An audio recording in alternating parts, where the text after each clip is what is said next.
ఎంతో బలహీనలో, ఏ యోగ్యత ప్రత్యేకత లేని వాళ్ళం.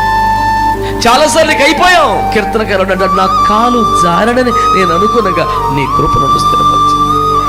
అయిపోయి నీకు ఇవాళ దొరికిపోయింది, వాళ్ళు గెలవలేదు, నీకు నా వల్ల కాదు. ఇంత శోధన, ఇన్ని ఆశలు, ఇన్ని కోరికలు, ఇన్ని టెంప్టేషన్స్, ఇన్ని నిందలు, ఇన్ని అవమానాలు. I may not stand again. I cannot continue this way of ministry in the days to come అనిపిస్తుంది. ఈ సేవకుడు అయిపోయాడు, ఈ సంఘం అయిపోయింది అనుకుంటుంది. కానీ దేవుడు అంత బలహీనతలో ఉన్న మనల్ని ఏదో విధంగా బలపరిచి జారిపోకుండా, సాతానుకి ఎర్రగా మారకుండా నిలబెడుతూ వస్తున్నాడే. అత్యంత బలహీనమైన మనల్ని ఓడిపోనివ్వని ప్రేమ స్వయంగా తానే ఓడిపోతాడు.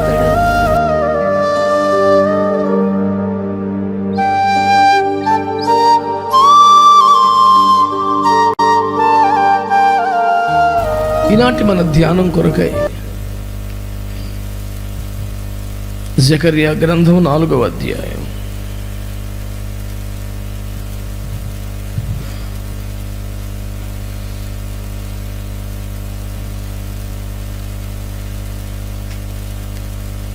జకర్యా గ్రంథం 4వ అధ్యాయం 10వ వచనాన్ని చదివి ధ్యానం చేసుకుందాం.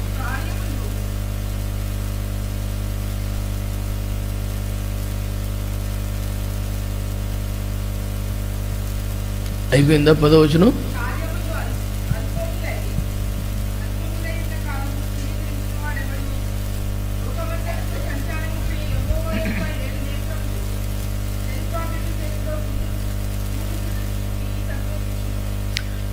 దేవుడి వాక్యం ద్వారా మనతో మాట్లాడునుగాక. చక్కగా తలలు పైకెత్తి నా వైపు చూస్తూ ఒక మంచి స్తోత్రం చెప్దామంటారా? హల్లెలూయా. ప్రియులారా, దేవుని వాక్యాన్ని శ్రద్ధగా మనం ఆలోచించేద్దాం. స్వయముగా దేవుడు మాట్లాడుతున్న ఒక అద్భుతమైన మాట ఇది. కార్యములు అల్పమయ్యున్న కాలమును ధృవీకరించువాడెవడు? లోకమంతట సంచారం చేసిన యెహోవా 7 నేత్రములు జెరుబ్బాబెలు చేతిలో గుండు నూలు ఉండుట చూసి సంతోషించును.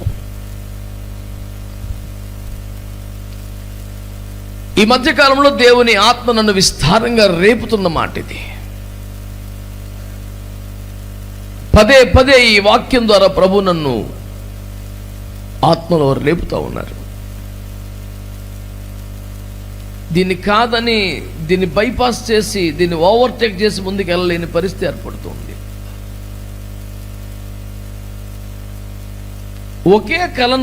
ఒకే కలను సమాన అర్థాలతో 2 సార్లు దేవుడు ఫరోకు చూపించినప్పుడు దాని భావాన్ని మాట్లాడుతూ యోసేపు ఏమన్నాడో గుర్తుందా మీకు? సైన్యములకు అధిపతికి యెహోవా ఈ కార్యమును త్వరపెట్టుచున్నాడు గనుక తమరికి దానిని రెట్టించి చూపించాడు అన్నాడు. 7 బలహీనమైన వెనులు బలమైన వెనులు తినడం అదొక కళ.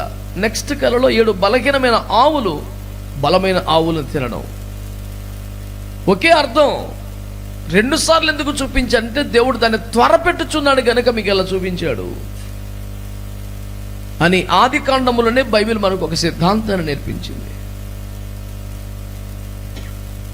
That is how we need to understand the way of God is dealing with his people. మన ఇన్సైట్స్ని ఇంప్రూవ్ చేయాల్సినటువంటి ఒక కోణం అది. దర్శనాన్ని ఇలా అర్థం చేసుకోవాలి, ప్రవచనం ఇలా అర్థం చేసుకోవాలి, ప్రత్యక్షపరచబడిన దేవుని మాటను అర్థం చేసుకోవలసిన విధానం ఇది. అందుకని యెహోవా గ్రంథమును పరిశీలనగా చదువుకొనుడి అనే ఒక మాట మనకు కనబడుతుంది. మైండ్లో ఒక ఆదరణ, ఒక సంతోషం, ఒక ఏదో దీవెన దొరకాలి అనే ఆసక్తితోనే బైబిల్ చదువుతూ ఉండటం వలన అలాంటివేవో కొన్ని ఏరి కోరి పొంది తృప్తి పడిపోతున్న జీవితాలుగా ఉన్నాయి. ఒక ఖాళీ పాత్రగా, కడగబడ్డ పాత్రగా, ఎదురు చూస్తున్న పాత్రగా నువ్వు ఏది మాట్లాడినా తీసుకుంటాను ప్రభువా, టాక్ టు మీ అని దేవునికి అప్పగించుకుంటే ఆ విధానం, ఆ వ్యవహారం వేరుగా ఉంటుంది.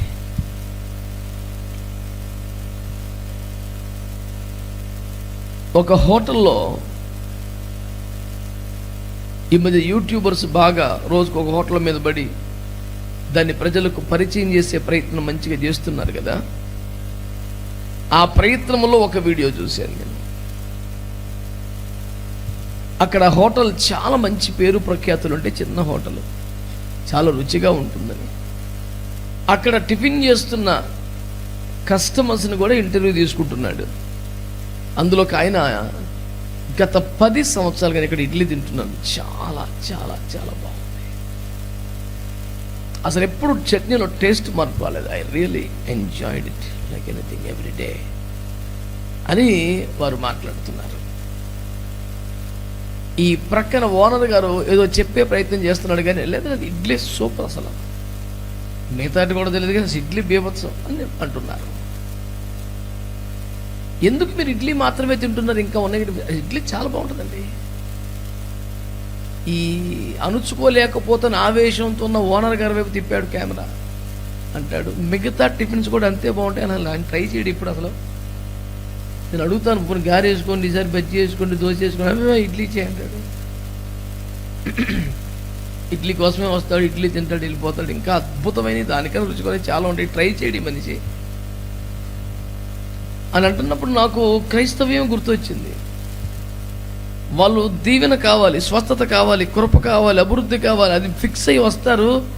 అది దొరికితే ఎగిరి గంతేసి చప్పట్లు కొట్టి కేకలేసి రూపాయి దగ్గర 10 రూపాయలు సందేసి వెళ్ళిపోతాడు, అది తృప్తి అయిపోతాడు. కాబట్టి దేవుడు ఆ స్థానంలో ఇంకేదైనా చెప్పాడు కూడా,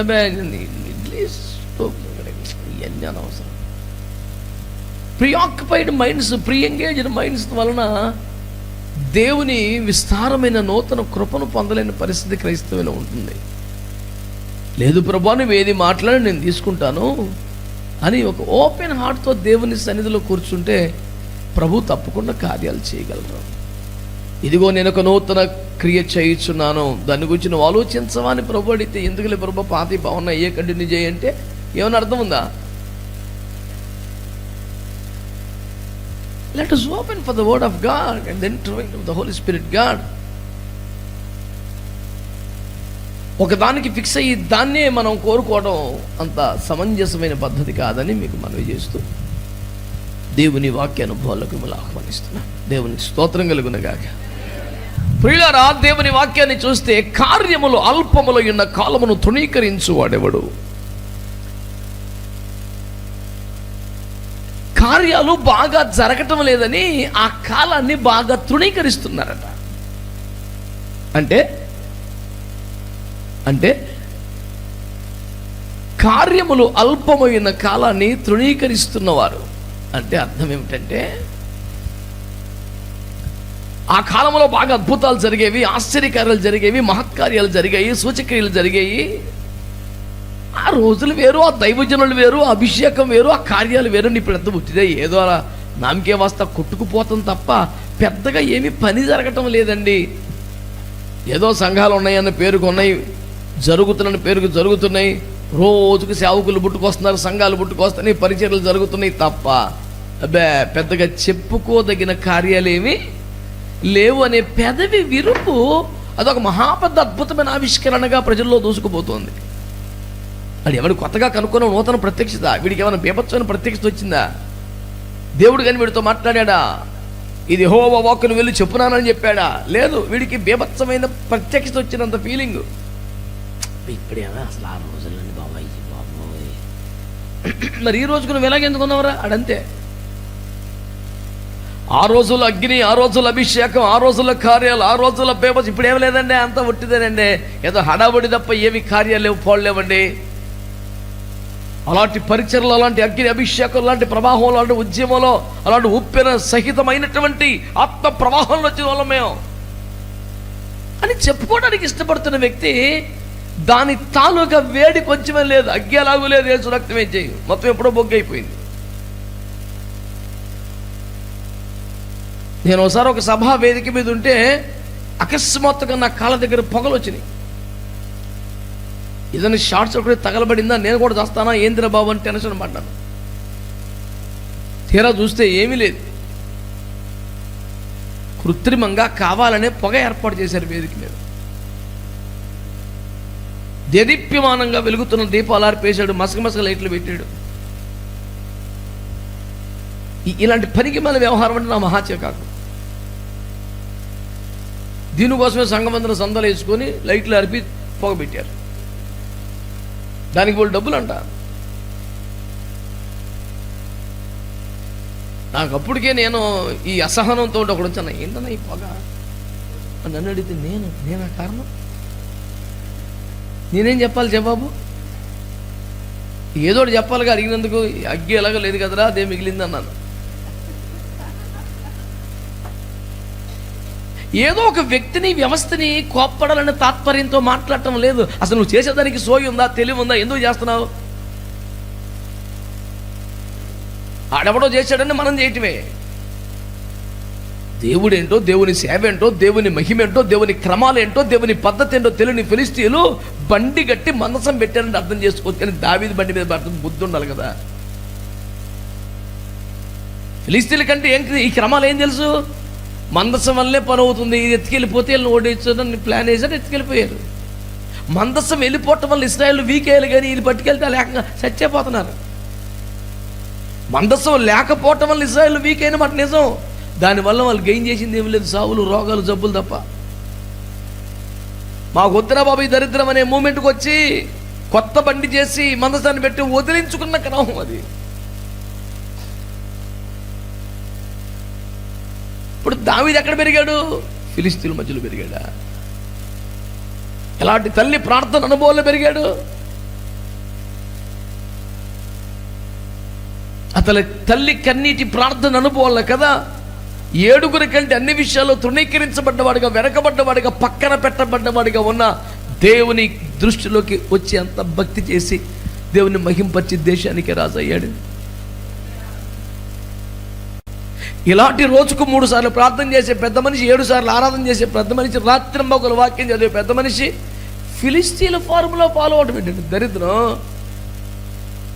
నేనేం చెప్తున్నాను అర్థమవుతుందా? మనకంటూ క్రమాలు లేవా? మనకంటూ విధానం లేదా? మనకంటూ బైబిల్ పద్ధతులు లేవా? అడెవడో పెట్టిన సిస్టమ్ మనం ఫాలో అవడం ఏంటండి? లోకం ఎట్లా తయారైతే మనం అట్లా తయారవ్వాలా? లోకం ఎలా సెలబ్రేట్ చేస్తే మనం వాళ్ళు సెలబ్రేట్ చేయాలా? లోకం ఎలా గెంతులెత్తే మనం వాళ్ళు చేయాలా? Are we celebrating the victory from the grace of the Lord? Are we celebrating something else? దేవుని కృప ద్వారా అనుగ్రహించబడ్డ ఆశీర్వాదాన్ని బట్టి దేవుని స్తుతిస్తున్నామా, లేకపోతే లోకులందరూ పోవు మార్గంలో పోవడానికే ప్యాడి కట్టుకునే ప్రోగ్రాంలు ఉన్నామా?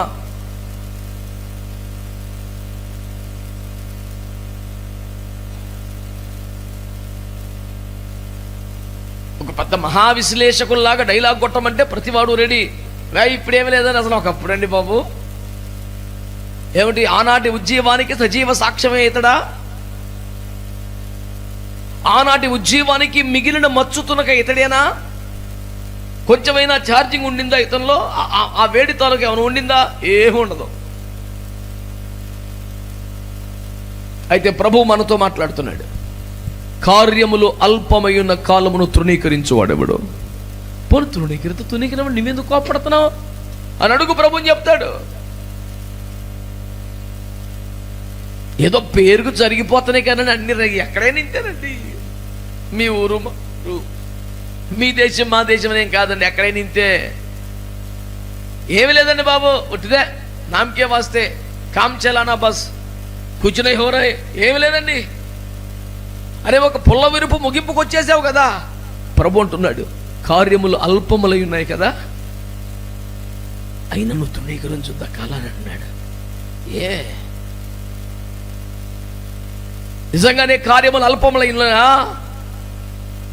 నిజంగానే దేవుడు ఏమి చేయటం లేదా? కుంటివారు నడుస్తున్నట్టుగా, గుడ్డివాడు చూస్తున్నట్టుగా, చనిపోయిన వారు లేస్తున్నట్లుగా, ఒక్కొక్క ప్రసంగానికి 3,000 బాప్తిస్మాలు జరుగుతున్నట్టుగా బలమైన కార్యములు ఎక్కడ కనబడటం లేదు. కాబట్టి అన్నామండి, తప్పేమిటి అనిపిస్తోందిగా లోపల మనకి.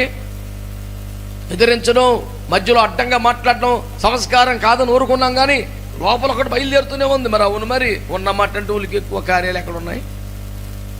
కార్యాలు అల్పంగానే ఉన్నాయి. మరి ఎందుకంటే ఫీల్ అయిపోతున్నాడు? నేను కాదు ఫీల్ అయింది, యేసు ప్రభు కదా.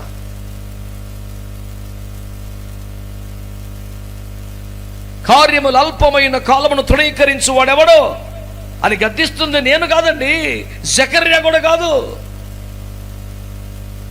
The one and only sovereign lord, the Holi and resurrected God. దేవునికి మహిమ కలుగును గాక. ఆయన అంటున్నాడు, ఈ కాలమును ఎందుకు తృణీకరిస్తున్నావు? ఒక మాటగా, కార్యములు అల్పమయ్యున్న కాలమును తృణీకరించొద్దు అనే విస్పష్టమైన సందేశాన్ని దేవుడు ఎందుకు ఇస్తున్నాడు? ఉన్న మాటగా అన్నావు, దానికి నువ్వెందుకు అంత రెస్పాండ్ అవుతున్నావు అని అడిగితే, కార్యములు అల్పమయ్యున్న కాలమున దేవుడు ఏం చేస్తున్నాడు అని ఒక పరిచయాన్ని మీకు జ్ఞాపకం చేస్తాను. నేను మీకు జ్ఞాపకం చేస్తాను. దేవుడు ఒక మహాదర్శనాన్ని దైవజనుడైనటువంటి జకర్యాకి చూపించాడు కదా. ఆ దర్శనములో జకర్యా ఏం చూస్తున్నాడు? జకర్యా ఏం చూస్తున్నాడు? జకర్యాకి జెరుబ్బేబెలు కోసం ఏం బయలుపరచబడింది? పరలోకంలో ఒక దేవాలయాన్ని దేవుడు చూపిస్తున్నాడు. ఆమేనండి, ఆమేనండి. దయచేసి మీరందరూ నోటీస్ చేయమని కోరుతున్నమాట. కార్యములు అల్పమయ్యాయని, మంచి కార్యాలు జరగట్లేదు, దేవుడు జోక్యం చేసుకోవట్లేదు, బీభత్సాలు ఏమీ జరగట్లేదని దిగులుతో, దుఃఖముతో, బాధతో ఉన్న ప్రజలకు దేవుడు ఏం చూపిస్తాడు తెలుసా? పరలోకంలో ఒక దేవాలయాన్ని చూపిస్తున్నాడు. ఆమేన్. ఆ దేవాలయంలో దేవుడు ఫోకస్ చేయించిన దృశ్యం ఏమిటి?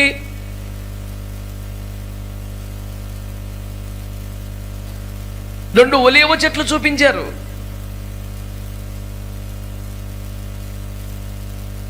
నానా, ఈ రెండు ఒలీవ చెట్లు ఏమిటి అని అడిగారు. ఏమోనయ్యా, నాకేం అర్థం కావట్లేదు అన్నాడు భక్తుడు. అధ్యాయం ముగింపులో దానికి ఆన్సర్ చెప్పాడు. వాళ్ళు దేవుని సముఖములో నిలబడి ఈ దీపవృక్షములో 7 గొట్టాలు కలిగి, ప్రదీపాలు కలిగి, దీపవృక్షంగా ఉందా, దాంట్లో తైలమును పోస్తా ఉన్నారు అన్నాడు. సగం మందికైనా స్తోత్రం చెప్పాలనిపించింది, నాకు సంతోషంగా ఉంది. మిగతా భక్తులు కూడా చెప్తే తప్పేం కాదు, మీకు ఇష్టమైతే స్తోత్రం చెప్పండి. నేను ఎందుకు ఇంత సంతోషపడుతున్నానండి పిల్లారా? కార్యాలు ఏమీ జరగట్లేదు, సంఘాలు పాడైపోతున్నాయి, సేవ నాశనం అయిపోతుంది, భ్రష్టత్వం వేలుబడి చేస్తుంది, దేవుడు ఎందుకు జోక్యం చేసుకోవట్లేదు, దేవుడు ఎందుకు మాట్లాడట్లేదనే దుఃఖం పరిశుద్ధుల్లో ఉంది, భక్తుల్లో ఉంది. ఎంతో మంది సేవకులు కన్నీరు గారుస్తున్నారు. నాలాంటి ఒక దీన సేవకుడిని దేవుడు ఏమని ఆదరించాడు తెలుసా? కార్యాలు జరగట్లేదు నువ్వు అనుకుంటున్నావు నాన్న, కార్యాలు అల్పమైపోయిన బాధపడుతున్నావు, కానీ నా సముఖమందు ఈ దీపవృక్షమునకు తైలము పోయబడుచున్నది. దేవునికి స్తోత్రం చెప్పండి. ఈ పాటికి మనందరికీ తెలుసు, దీపవృక్షం అంటే సంఘమే కదా. దేవుడు ఆ మాటను బహు తేటగా మాట్లాడి, 7 దీపస్తంభముల మధ్య సంచరించేవాడు చెప్పు సంగతులు ఏమనగా అని ప్రార్థన గ్రంథంలో యోహానుకు ప్రత్యక్ష నువ్వు చూస్తున్న 7 దీపస్తంభాలు, 7 సంఘములు అని ఆయన వ్యాఖ్యానించాడు. మనం కొత్తగా ట్రై చేయక్కర్లేదు. దీపవృక్షం, దీపస్తంభం సంఘానికి గుర్తు.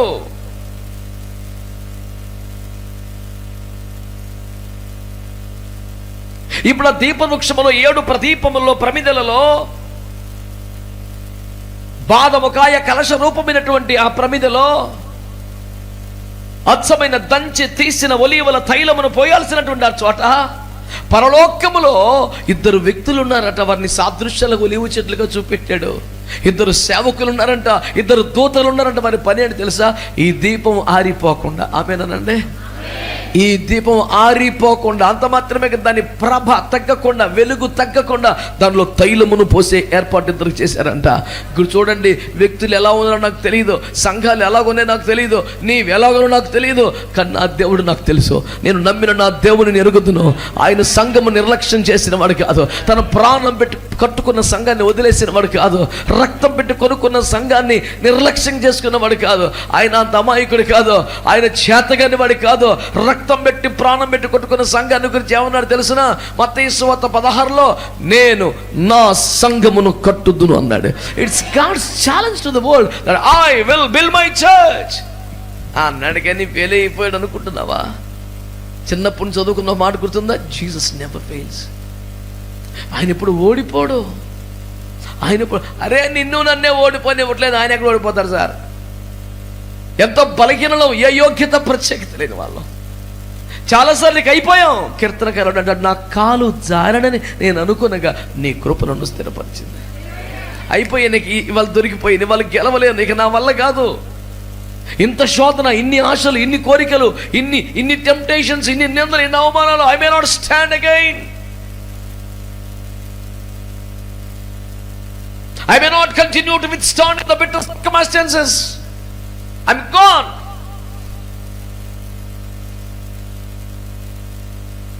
I cannot continue this way of ministry in the days to come because I became so weak. అనిపిస్తుంది ఈ సేవకుడు అయిపోయాడు, ఈ సంఘం అయిపోయింది అనుకుంటుంది. కానీ దేవుడు అంత బలహీనతలో ఉన్న మనల్ని ఏదో విధంగా బలపరిచి జారిపోకుండా, సాతానుకి ఎరగా మారకుండా నిలబెడుతూ వస్తున్నాడే. అత్యంత బలహీనమైన మనల్ని ఓడిపోనివ్వని ప్రేమ స్వయంగా తానెందుకు ఓడిపోతాడు? ఒరే ఏదో రకంగా తెప్పలబడి సంఘం కట్టండి రా అనలేదు కదండి ఆయన. నేను నా సంఘాన్ని కడతానన్నాడు. It is God's sovereign statement that I will build my church. నేను నా సంఘాన్ని కడతాను. దాంతోపాటు ఏమన్నాడు? పాతాళ లోక ద్వారములు గమనులు దాని ఎదుట నిలువచ్చాలవా. The gates of hell shall not prevail before the church. ఆయన రేంజ్లో ఆయన ఇచ్చిన సవాల్ అండి. ఎవరు ట్రై చేస్తాడో చేసుకోమని. ప్రపంచంలో 2000 సంవత్సరాల క్రితం క్రైస్తవ మీద జరిగిన దాడులు ఈ రోజు దాకా ఎవరి మీద జరిగినాయా? ఎన్ని దాడులు అండి, ఎన్నిసార్లు ఇక లేదు. నేను ఆ మధ్య 2021 సంవత్సరం తర్వాత క్రైస్తవ్యం ఉండదు అని శపథొబ్బుని ప్రమాణం చేసి బెదరగొట్టినప్పుడు నేను విజయవాడ జింకాన గ్రౌండ్స్ ఎక్కడ నేను మాట్లాడుతూ చెప్పాను, అసలు యేసుప్రభువే లేడన్నారు సమాధి చేసి తెల్లారిపాటికి వచ్చేసాడు రా. సిలువేసి సమాధి చేసి నో మోర్ జీసస్, యేసే లేడక ప్రశాంతం మొత్తం ఎంజాయ్ చేద్దామని కూటం పెట్టుకొని సౌండ్ పెట్టుకొని ఆర్కెస్ట్రా ఆన్ చేసేపాటికి సమాధి గుండె చీల్చుకొని బద్దలు కూడా వచ్చాడు యేసు ప్రభు. జీవమును ఎవడు సమాధి చేయగలడో, సత్యాన్ని ఎవడు తొక్కి పట్టగలడో? దేవునికి స్తోత్రం కలుగునగాక. ఒక మాట అన్నాడు బైబిల్లో, అపోస్తలుల 2వ అధ్యాయంలో పేతురు ఈ ప్రసంగంలో, మరణం ఆయన్ని బంధించి ఉంచడం సాధ్యము గనుక. ఆమేన్ చెప్పండి గట్టిగా. చావునే చంపేసిన దేవుడు, ఆమేనండి, తన మహిమ గల సంఘాన్ని కట్టుతున్న దేవుడు. స్తోత్రం చెప్పండి. క్రైస్తవ్యం ఫెయిల్ అయిందా? ఏమో, నాలాంటి సేవకుడు ఫెయిల్ అయ్యాడో? అవునేమో, కానీ యేసు ఫెయిల్ అవ్వలేదు. ఆయన ఏం చేస్తున్నాడు? పరలోకంలో కూర్చొని 2 వ్యక్తులు ఏర్పాటు చేశాడు. వారు దీపం ఆరిపోకుండా, వెలుగు తగ్గిపోకుండా, నూనె తగ్గిపోకుండా తైలమును పోస్తూనే ఉన్నారు. కార్యములు అల్పములై ఉన్న కాలములో నువ్వేమనుకుంటున్నావు కానీ దేవుడు తైలము తగ్గనివ్వటం లేదు, దీపాన్ని ఆరిపోనివ్వట్లేదు. గట్టిగా చప్పట్లు కొట్టి యేసుకి స్తోత్రం చెప్పండి. సార్వత్రిక సంఘం ఈ రాత్రి మాటను తీసుకోవాలి. It is my appeal to the universal church today.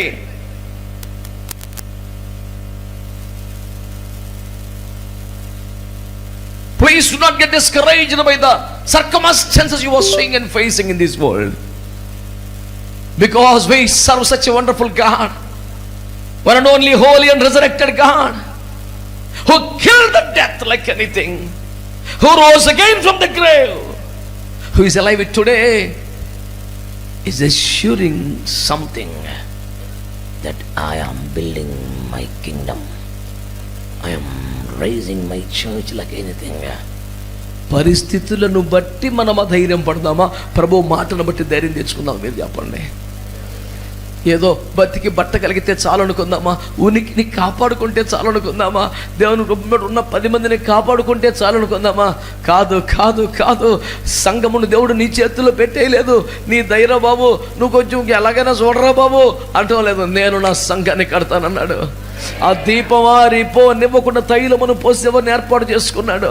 నేను మొదటి సమూయేలు 3వ అధ్యాయాన్ని జ్ఞాపకం చేసుకోండి. దీపం ఆరిపోక మునుపు సమూయేలు యెహోవా మందిరములో ప్రవేశించి పరిచర్య ప్రారంభించాడు. ఆ చిట్టి పుట్టి చేతులతో ఆనాటి దీపం ఆరనివ్వని సేవ శామ్యూయేలు చేయగలిగితే, నా దేవుడు ఆయన పరలోకం ఖాళీగా ఉందనుకున్నావా? ఓ మై గాడ్, ఎంతో దుఃఖంతో ఈ మాటలు చెప్తున్నాను.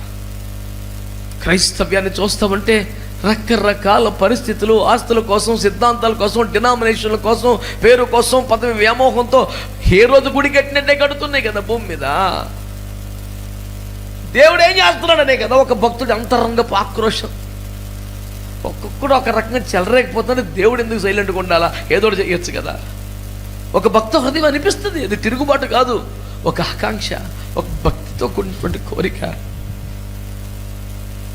దేవాను మౌనంగా ఉండకు, యెహోవా లేచునుగాక, ఆయన బలము ధరించుకొనుగాక అన్న ఆవేశపు ప్రార్థనలు ఎందుకు బయలుదేరాయి? భక్తుడు is not in a position to digest. దేవుడు అంటాడు, be still and believe in my word, I will cause a miracle in my time.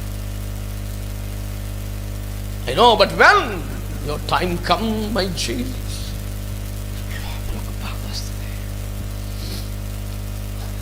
దేవుని సంఘానికి ఆయన సేవకుడిగా, పాదదాసునిగా ఈ రాత్రి ఒక మాట ప్రకటిస్తున్నాను, దయచేసి తీసుకోండి. కార్యములు అల్పంగా నీకు కనబడుతున్నాయి, అద్భుతాలు నేరుగా నీకు కనబడటం లేదు, నువ్వు ఆత్మలో ఆనందించి అంత ఒక మూమెంట్ నీకు కనబడట్లేదు. కానీ దేవుడు ఏం చేస్తాడో తెలుసా? సంఘ దీపమును ఆరిపోనివ్వకుండా తైలము పోయిచూ ఉన్నాడు.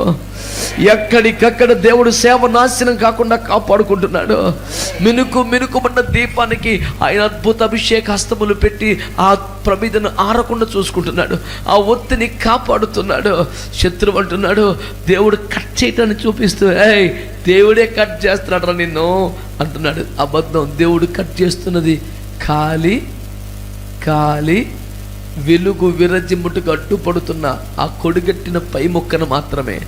కట్ చేసిన కొద్ది ఇంకా వెలుగు వస్తుంది.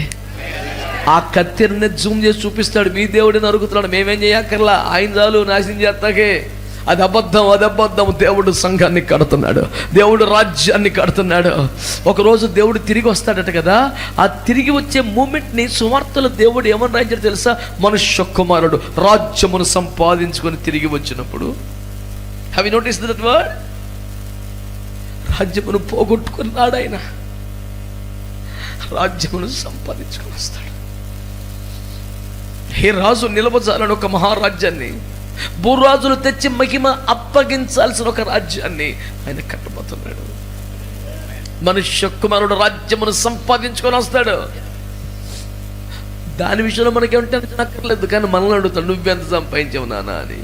అది అయ్యా బంగారం కొనుక్కున్నానయ్యా, అయ్యా భూములు సంపాదించుకున్నానయ్యా, అయ్యా మంచి భవనాలు కట్టుకున్నానయ్యా, నీ దయ వల్ల నీ కృప వల్ల బాగానే బలపడ్డానని చెప్తావా? లేకపోతే దేవుని రాజ్యానికి ఏం చేసావో లెక్క చెప్పగలిగిన పరిస్థితి దగ్గర ఉందా? ఈ రోజున దేవుని వాక్యం ద్వారా మిమ్మల్ని అడుగుతున్నాను, దేవుని రాజ్యం కొరకు భారం నీకుంటే ఓకే, కానీ దిగులు పడాల్సిన పరిస్థితిలో దేవుడు లేడు. దేవుడు ఓడిపోలేదు, దేవుడు చేతులు ఎత్తలేదు. I tried my best, but it's out of my control. Can somebody do something for the church? అనే అంత స్థితి రాదని మీకు మనవి చేస్తున్నాను. God is in control. Amen. మౌనం వేడండి, మాట్లాడయా. మీకు తెలివితో, జ్ఞానముతో, వాక్చాతుర్యముతో, ఏమండి తీరవైనా మీతో మాట్లాడుతున్న నాలంటుడైనా ఒకవేళ బలహీన పడవచ్చు, కానీ దేవుడు వారిని సరి చేసుకుంటాడు, వారిని రీప్లేస్ చేసుకుంటాడు. కానీ తన దేవి న్యూస్ ఛాన్స్ తప్పు కదా, సెల్ ఫోన్ స్విచ్ ఆఫ్ చేయాలి కదా, ఇంకెందుకు కనపడుతుందో శబ్దం? That is not church discipline, no way. You must beware of that. దేవుని బిడ్డలారా, ఈ మాటను సీరియస్గా తీసుకోండి. దేవుడు ఏం చేస్తున్నాడు తెలుసా? నీకు కనబడట్లేదు సంగమా, నీకు కనపడట్లేదు క్రైస్తవ్యమా, ఏదో మిమ్మల్ని కాస్త రెండు మంచి మాటలు చెప్పి మిమ్మల్ని కేవలం బూస్ట్ చేసి వెళ్ళిపోవడానికి నేను రాలేదు. దేవుడు ఏం చేస్తున్నాడు అనే ప్రశ్న నీకంటే ఎక్కువ నాకు కూడా ఉంటుంది కదా. కార్యాలు ఎందుకు అల్పమైపోయి ఇన్నేళ్ళుగా సేవ చేస్తున్నావు, కడుపు కట్టుకొని కన్నీరు గారుస్తున్నావు, అన్ని చంపుకొని నీ కొరకు బ్రతుకుతున్నావు, సేవే ప్రాణమై బ్రతుకుతున్నావు. ఎందుకు కార్యాలు జరగట్లేదు? అయ్యా నువ్వు జోక్యం చేసుకుంటున్నట్టుగా, నువ్వు కార్యాలు చేస్తున్నట్లుగా మాకు కనబడుతుంటే మరింత ప్రోత్సహించబడి ఇంకా బాగా చేస్తాం కదా. ఏదో ఒకటి చెయ్యి ప్రభు అనే ఏడుపు లేదా నాలో? It is the common agony of every man of God to cry for God's intervention in the ministry. ఏంటయ్యా నువ్వు మౌనంగా ఉంటే ఎట్లయ్యా? ఒక మహాభక్తుడు చక్కని పాట రాశారు, నీ స్వరము వినగలిగే అర్హత నాకు లేకపోతే అర్హత వచ్చేది ఒక తన్ను పట్టుకొని కానీ మాట్లాడు. ఏ శ్రమైనా పడగలను కానీ మౌనాన్ని భరించలేడు బాబు, నా వల్ల కాదన్నాడు. అలాంటి భక్తులు ఎవరైనా దేవుని సంఘం ఎందుకు ఇలా ఉంది, దేవుని సేవ ఏమైపోతుంది, దేవుడు ఏం చేస్తున్నాడే ప్రశ్నలతో రాత్రి ఎక్కడ ఉన్నా ఈ సమాచారం వరకు చెప్పండి. దేవుడు అలసిపోలేదు, దేవుడు నిద్రపోలేదు, దేవుడు ఓడిపోలేదు, దేవుడు చేతులు ఎత్తేయలేదు. దేవుడు సంఘ దీప వృక్షం మారిపోకుండా తైలమును పోయించున్నాడు, ఆరకుండా దాన్ని కాపాడుకుంటున్నాడు. దేదీప్యమైన మన దాని ప్రకాశం లోకమును కప్పబోయే గడి ఒకటి రాబోతుంది. యెహోవా మందిర పర్వతము సకల పర్వతముల కంటే హెచ్చుగా ఉండబోతుంది, హెచ్చుగా ఉండబోతుంది.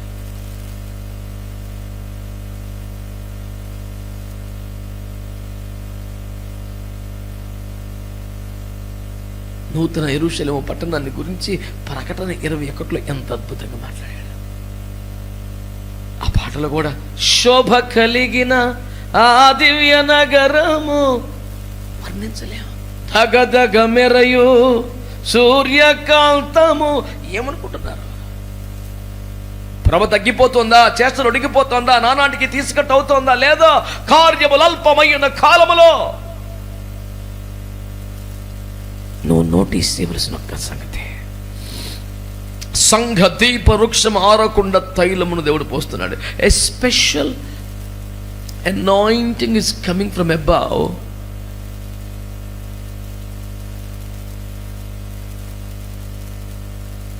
to strengthen the church of God in this world, even in the bitter circumstances. చేదైన అనుభవాలు గుండా వెలుతున్న దశలో కూడా సంఘ దీపమును ఆరనివ్వకుండా వెలిగించుచున్న ఒక ప్రత్యేక ఏర్పాటు పరలోకములో దేవుడు చేశాడు. తైలమును పోస్తూ ఉన్నాడు. నరులెవ్వరూ చేయలేకపోవచ్చు, నీవు నేను ఏమీ చేయలేకపోవచ్చు. సంఘమనే దీప వృక్షం ఆరనివ్వకుండా దేవుడు తైలమును పోయిస్తున్నాడు. అంతేనా? ఇంకేం చేయట్లేదు దేవుడు? That's all. ఈ కాంటెక్స్ట్ ఏంటి?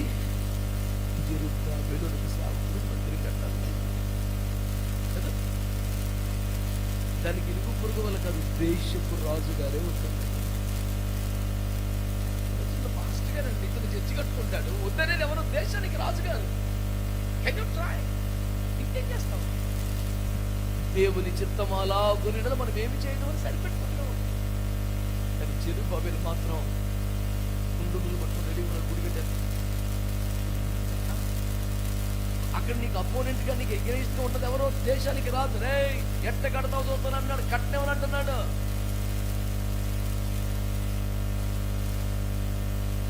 మనోడు మనకి గుండెలు పట్టుకొని రెడీగా ఉన్నాడు, నేను కట్టేస్తాను కూడా. ఇంత భయంకరమైన అవతల వ్యతిరేకత నీకు ఎదుర్కొన్న వ్యక్తి ఎవరు తెలుసా?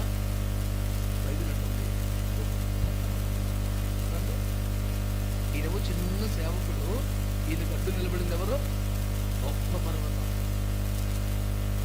ఎవరు మాట్లాడాలి? ఓ చిన్న కాపరి అంత గొప్ప పర్వతంలో ఢీకొంటుంది, వారు తల పగిలి చచ్చారు, నోరుకొని అనాలిగా అనాలిగా. కానీ దేవుడు ఈ యాజకుడితో మాట్లాడలా, జెరుబ్బాబెలుతో మాట్లాడు, దానిలో భయపడకరా అంటలా. దేవుడు డైరెక్ట్గా ఓ గొప్ప పర్వతమా, నువ్వు ఎంత మాత్రపు దానము జెరుబ్బాబెలు అడ్డగించడానికి చదుల భూమిగా మారిపోతావు. నీతో మాట్లాడని కాలమున, మళ్ళీ చెప్తున్నాడు, నీతో మాట్లాడని కాలమున, నీకు దేవుని వాక్కు కరువైన కాలమున, దేవుడు ఏమి చేయించున్నాడు అని దిగులు పెట్టి చచ్చిపోతున్న కాలమున దేవుడు సంఘమునకు విద్రోహముగా తగిన వ్యక్తులు దేవుడు మాట్లాడుతున్నాడు. వ్యతిరేకలు దేవుడు మాట్లాడుతున్నాడు. నాశనము చేయకూడదు దేవుడు మాట్లాడుతున్నాడు. చెరపగోరుచులు దేవుడు మాట్లాడుతున్నాడు. నాతో మాట్లాడటం లేదే, నువ్వు బెంగపడుతున్నావు. నేను నాశనం చేసేవాడితో మాట్లాడుతున్నానికి నయమేగా.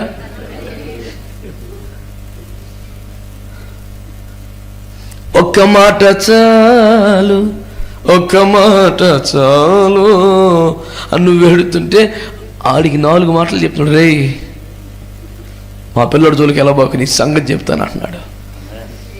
స్తోత్రం చెప్పాలనిపించలేదు కదా? మీ మౌనం నశించునుగాక. ఈ అంటకు వచ్చిన సౌండ్ ఇందాక ఆమెనికి రాలేదేరా? మంచిగా చెప్పండి ఆమెన్. దేవుడు ఎవరితో మాట్లాడుతున్నాడు? ఆ రాజుగారితో. గొప్ప పర్వతం మనం ఎంత మాత్రం సముద్ర భూమిగా మారిపోతావు. ఎవరు అల్టిమేటం ఇవ్వాలో, ఎవరు చెప్పాలో ఆయనే చెప్తున్నాడు. సార్ మనకి ఎందుకు టెన్షన్ మధ్యలో? మన మధ్యలో ఆవేశం తెచ్చుకొని దేవుని స్థానంలోకి వెళ్ళిపోయి కబడ్దార్ నేను దేవుని సేవకని నా జోలికొస్తావు, నీ చేయి పడిపోద్ది, నీ కాలు పడిపోద్ది, నీకు ఎందుకు వచ్చిన నోరు నాశనం? ఇది ఒక మంచి బావి, మంచినీరు రాని ఉప్పు నీరు, నీకు ఎందుకు వచ్చిన సావు? త్వరగా ప్రశాంతం కూర్చో. ఎర్ర సముద్రం దగ్గర సంపేత్తను మింగేత్తనని మీదకు వస్తుంటే యేసుడు అన్నాడు, మీరు ఓరక నిలిచి చూడండి, నీకు ఏళ్ళరా ఇవన్నీ ఆవేశాలు అన్నా, మీకు తెలియదన్నా, అనుభూతి తెలుసుదన్నా, చాలా ఆటంకాలన్నా, చాలా ఇబ్బంది. ఊరుకోవా, నేను కదనేది ఊరుకో అని పొంగుతున్న సముద్రం నిలబడుతుంటే ఓ అలా అనికి పోడి సముద్రం, ఆ మూమెంట్ ఉంది లోపల. ఊరుకో, be still and watch what God will. ఎవరే ఆయన?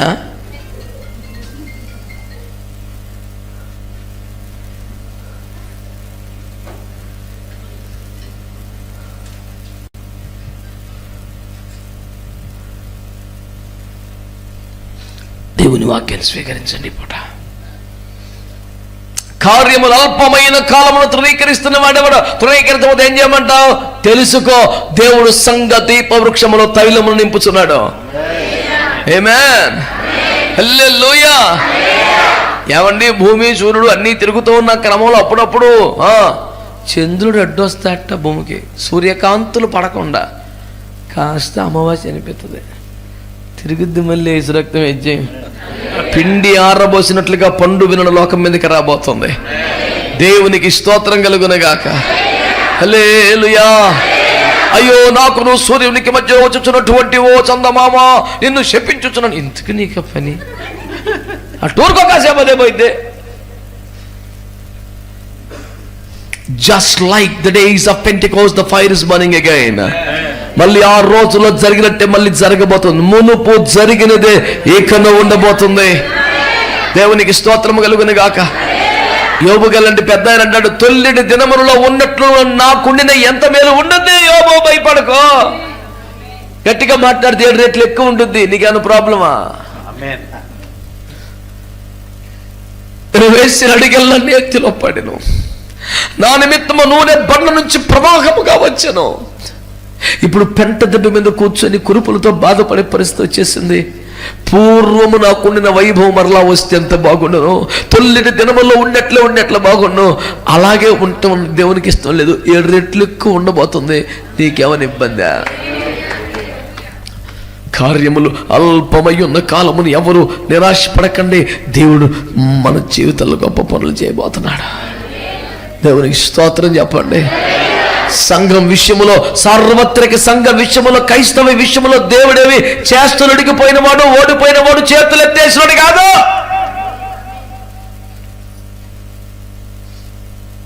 నా భక్తి మీద నాకు నమ్మకం లేదు కానీ, ఇవాళ చేసినట్టే రేపు చేయగలదేమో నాకు లేదు కానీ, అపనమ్మికలకుండా సహాయం చేయమని ప్రార్థనతో బతుకుతున్నాను కానీ, నా దేవుని నమ్మకత్వం మీద నాకు చాలా నమ్మకం ఉంది. చేతులు ఎత్తేసే బలహీనుడు కాదు, సమస్య లేదు. ఆకాశమందు ఆశీనుడగా వాడు నవ్వుచున్నాడు. ఎప్పుడు తెలుసా? ఏలికలు ఏకీభవించి విరోధంగా కుట్ర చేస్తుంటే, దేవుడికి విరోధంగా మాట్లాడుతుంటే దర్జాగా చిద్విలాసంగా సింహాసనం కూర్చొని నవ్వుతున్నాడంట. భక్తుడు సీరియస్గా ప్రభుత్వం చూసి, ప్రభు మాటలు మాట్లాడతారు, నువ్వు బహుశా వినుండవు, నీ భక్తుల స్తుతులు స్తోత్రాలు మాత్రం వినబడి ఉంటాయి, అందుకే నువ్వు నవ్వుతున్నావు. ఆడనే మాటలు వినబడితే అసలు నీ పాటికి ఫెయిర్ అయిపోతావు అనేది భక్తుడి మూమెంట్. ఆయన మూమెంట్ ఏంటి? ఫైర్ అవ్వాల్సింద సీన్ ఏం లేదు ఆడి దగ్గర, ఆడి మీద ఎందుకురా పోనీ అన్నాడు సింపుల్గా. ఆడు ప్లాన్ చేస్తాడు, అంత కూటం పెడతాడు, సిలువ కూడా వేస్తాడు, సమాధి కూడా చేస్తాడు, రాయి కూడా పెడతాడు, ముద్ర కూడా వేస్తాడు, సంఖ్యలు కూడా పెడతాడు, 50 మందిని పెడతాడు. నేను వచ్చేస్తాను బయటికి. అవతల ఫైనల్ రిజల్ట్ డెస్టినేషన్ క్లియర్గా ఉన్నప్పుడు ఈ మనకు వచ్చినంత అమాయకంగా కంగారు యేసుప్రభుకి వచ్చేస్తుందా?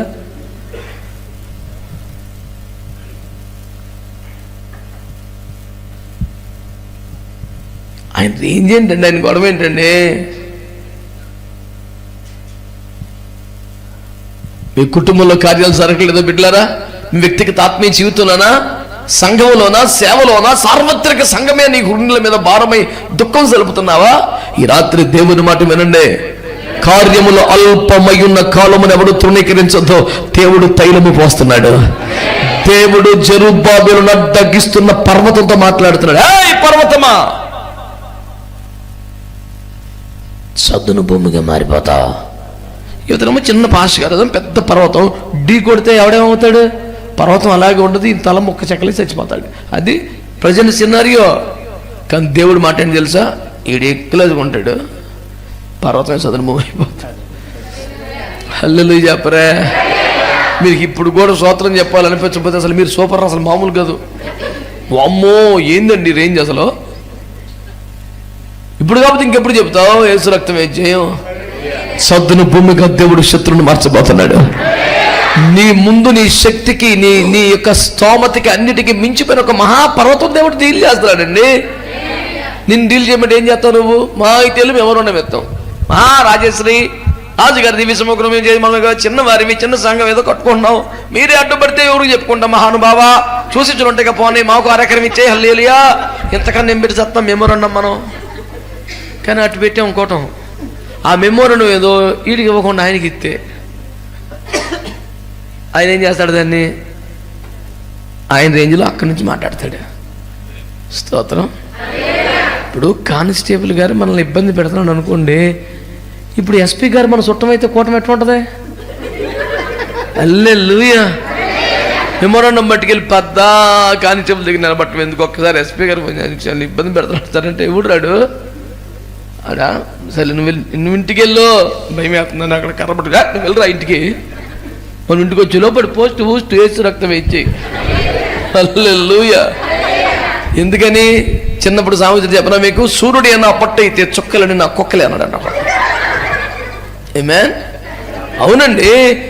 పిండి ఆరబోసినట్లున్న వెన్నెల రాత్రి మిద్దె మీద మడత మంచాలు వేసుకొని 3 కుర్రోలు పడుకున్నారట. వాడు అంటాడంట, రే దేదీప్యమానంగా వెలుగుతున్న తార అది నాది, పెట్టుబడి పాడా. ఈజీలో అంటే బహువేగముగా పరిగెడుచుంటుంటే ఆ తొక్క చుక్క నాది. మధ్యలో సైలెంట్గా ఒరి అమాయకుడా, నీకే తారా నచ్చలేదురా అంటే రేపు మధ్యాహ్నం 12 చెప్తానట. తెంగరోడా, పండు వెన్నెల లాంటి ఈ రాత్రి వినీల ఆకాశములో మిరుమిట్టు గలుపుకో తారలో ఏది నచ్చదు, రేపు మధ్యాహ్నం 12 చెప్తావా టేస్ట్లెస్ ఫెలో. సరే అప్పుడు 2 చెప్తానంటే అప్పుడు ఎవడు కనపడుతున్నాడు? సూర్యుడు తప్ప. ఆడు మా ఊడు అన్నాడు. అదేందిరా అంటే ఆడొక్కడు మా వైపు అయితే మీ సుక్కలన్నీ ఈ అందరూ కలిసి ఇంత వెలికిరిచ్చారా? ఇంతకిరా సూర్యుడే నా పట్టు అయితే మీ చుక్కలన్నీ నా కుక్కలే అన్నాడు. అసలోడు పెద్దోడు మన పక్షంగా ఉండగా వీళ్ళందరికీ కాగితాలు ఇచ్చుకుంటే ఇప్పుడు బతుకుతావురా? సరైన అప్లికేషన్ అటు పెట్టు. స్తోత్రం. హల్లెలూయా. ఫ్రెష్గా అప్పుడే ప్రభువులోకి వచ్చాడు, దేవుని మాట విన్నాడు, నడవటం మొదలు పెట్టాడు, ముందుకు వెళ్తున్నాడు, అందరిని వదిలిపెట్టాడు, అన్ని వదిలిపెట్టుకున్నాడు. దేవుని మాటే ఆధారంగా ఆలంబనగా ముందుకు నడుస్తూ ఉంటే ఐగుప్తులకు ఎంట్రీ ఇచ్చి ఇవ్వగానే ఆ రాజుగారే వచ్చి భార్యని ఎత్తిపోయాడు. ఇప్పుడు ఎవరు చెప్పాలా? ఎత్తుకుపోయింది రాజుగారు. అయితే మౌనంగా దేవుని సన్నయ్యా, నువ్వు చూపించిన రూట్లోకి వచ్చాను గయ్యా. బహుశా నీవు చెప్పిన దేశం కాక నాకు కనపడిన దేశం నాకేం తప్పయి ఉండొచ్చు, కానీ కావాలని కాదు బాబు, తిరుగుబాటు అవిధేయత కాదయ్యా, తెలియలేదయ్యా. మూలకు వచ్చాను, మౌనంగా ఉన్నాడు. యెహోవా వాక్కు అబ్రాహాముకు ప్రత్యక్షం అవ్వాలా? యెహోవా వాక్కు కనీసం శారముకు ధైర్యం చెప్పాలా? బిడ్డ నీకేం కాదు అనలా. నేరుగా యెహోవాకు ఐగుప్తు ఫరోకు ప్రత్యక్షమైంది. 25 వేసలు ఎత్తనమంటారా? నా సేవకుని భార్య చచ్చిపోతావు అంతే అన్నాడు.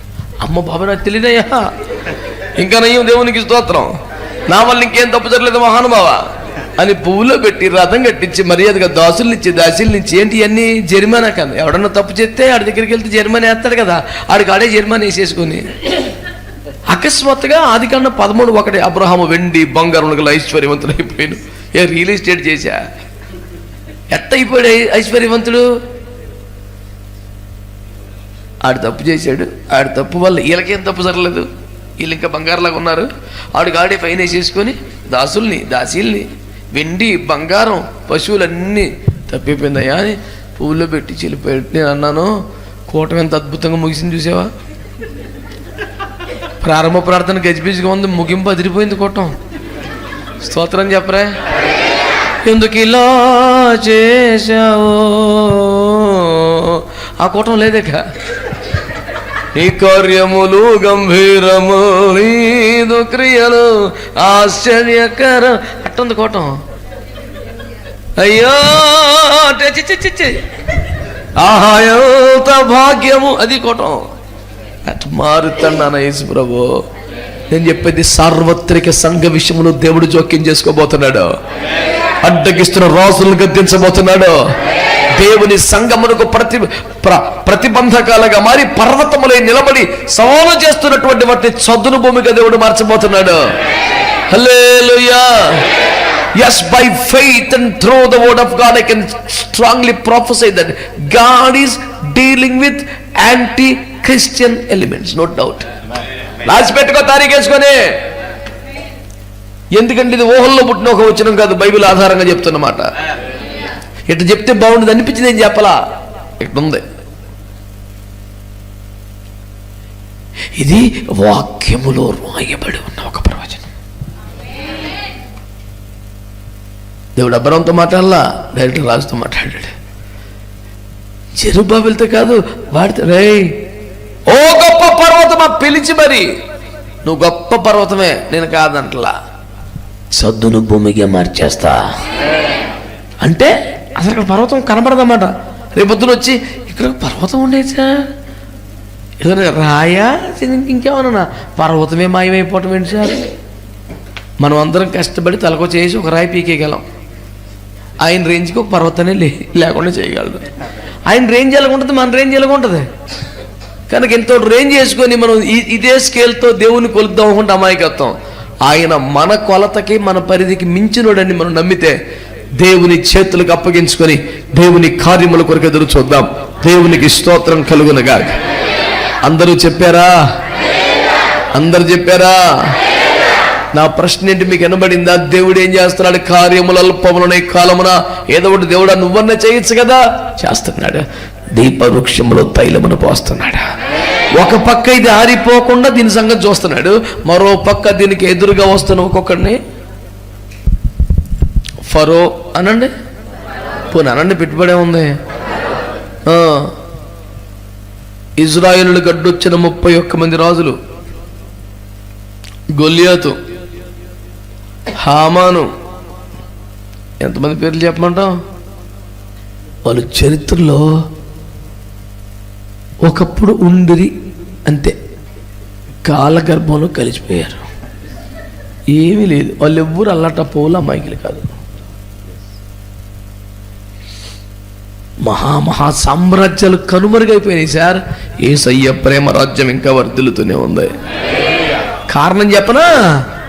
ఆయా రాజ్యాలన్నీ అమాయకుల రక్తములు చిందించి కట్టుకున్న రాజ్యాలే, కానీ యేసయ్య రాజ్యం ఒకటే, తన స్వంత పరిశుద్ధ రక్తము కార్చి కట్టిన రాజ్యం. మంచి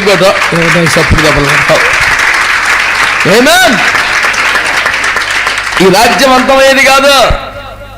పిలాతు అంటాడు, నేను విడిపించగల సామర్థ్యం గల న్యాయాధిపతిని, నీ అర్జీ ఎవరుంటే నాకు చెప్పుకో, I will help you Jesus. మరి నువ్వు ఎవరితో మాట్లాడుతున్నావో తెలుసా? స్తోత్రం. ఆయన మౌనంగా ఉన్నాడు. Hello, this is the supreme commander of the whole nation. I'm the chief justice of the supreme court. I can forgive you. ఓ సోస్, చాలా ఎక్కువ ఆలోచిస్తున్నావు. నేను క్షమాభిక్ష పెట్టగలనమ్మా. ఆయన ప్రపంచానికే క్షమాభిక్ష పెట్టకొచ్చినోడు ఈ బుడతడు ఆయన దగ్గర డైలాగ్ కొడుతున్నాడు. నీవేమైనా చెప్పుకోలేకుండా చెప్పుకో, చాలాసార్లు చెప్పాను మీరు వినలేదు అన్నాడు. అయ్యి బాబాయ్, అలా కాదండి, ఇలా మీరు నేను రాజుని అంటున్నారు, మరి మీరు ఏమంటారు?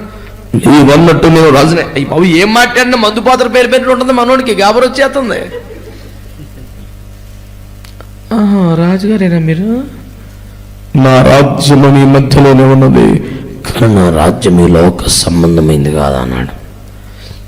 ఈ లోకంలో లేదల్లా, లోకంలో ఉంది కానీ లోక సంబంధమైంది కాదు, అది రోజు రోజుకి పెరుగుతుంది చూసుకో అన్నాడు. అడిగి ఇంకా తెలియదు, ఆ భార్యని ఆల్రెడీ రాజ్యంలోకి వచ్చేసింది. సీట్ రాసి పంపింది. నీతి మంత్రుడు జోలికి వెళ్ళకో, మర్యాదకి ఇంటికి వచ్చేయమని చెప్పింది. ఏ రక్తం ఏం చేయం. మరి ఆ విధంగా తీర్పును వాయిదా వేస్తున్నాం. సౌండ్ మారింది, సీటీ వచ్చింది కదా, నేసి రక్తం చేయం. హల్లెలూయా. కోటు తీసి బూట్లు తీసి ఇంట్లోకి వెళ్తే అక్కడ కూటం వేరు కదా. ఆవిడేమంటుంది? ఆ నీతిమంతుడు జోలికి వెళ్ళకో, ఈ పొద్దు అతని వల్ల నేను మిక్కిలి బాధపడ్డాను, నా కళ్ళ. ఆయన నీతిమంతుడు. ఆల్రెడీ యేసు ప్రభు యొక్క నీతిమత్వాన్ని అంగీకరించిన వ్యక్తులు ఎవరు చేరిపోయారు? ఆయన దోషి అని తీర్పు తెచ్చే పొజిషన్లో భర్త ఉన్నాడు. నీతిమంతుడు జాగ్రత్తగా ఉండని సీట్ రాసి పంపింది ఆవిడ. మనోడు ఏం డీల్ చేస్తున్నాడు? నువ్వు రాజువా, నాతో చెప్పు. అదేం లేదండి బాబు, నేను ఎప్పుడు ఏదో అలాగ అన్నానండి బాబు అంటే ఇట్స్ ఆల్ రైట్. అందమని చూస్తున్నాడు ఇటు కుర్చీలో కూర్చొని. నీవన్నట్టు నేను రాజునే, కావాలంటే మీ ఆమెను అడుగు అంటే. అదేంటండి? ఆవిడ కూడా మా రాజ్యంలో సభ్యురాలు, కుదురుగా ప్రార్థన చేసుకుంటుంది. మా కుటుంబ సభ్యులు కూడా తమ రాజ్యానికి వచ్చేసారా తండ్రి? నెక్స్ట్ నువ్వే నాన్న. బేసి నీళ్ళు తెచ్చాడు, చేతులు కడిగేసుకున్నాడు. చేరిపోతున్నాడు. ఎవడైనా మాట్లాడతలేదు మీరు మట్టికి. ఊరుకోండి సార్, రాజ్యాలకు కదిలిపోతున్నాయి అవతల. ఎవడైనా ఊహించాడా? సౌదీ అరేబియా రాజులు పని కట్టుకుని రాజ్య ప్యాలెస్లో అధికారికంగా క్రిస్మస్ ఏర్పాటు చేస్తారని ఎవరైనా ఊహించాడండి?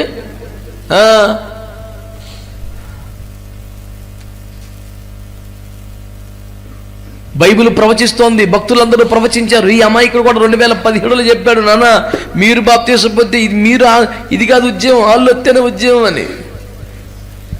యెషాయాను బేస్ చేసుకొని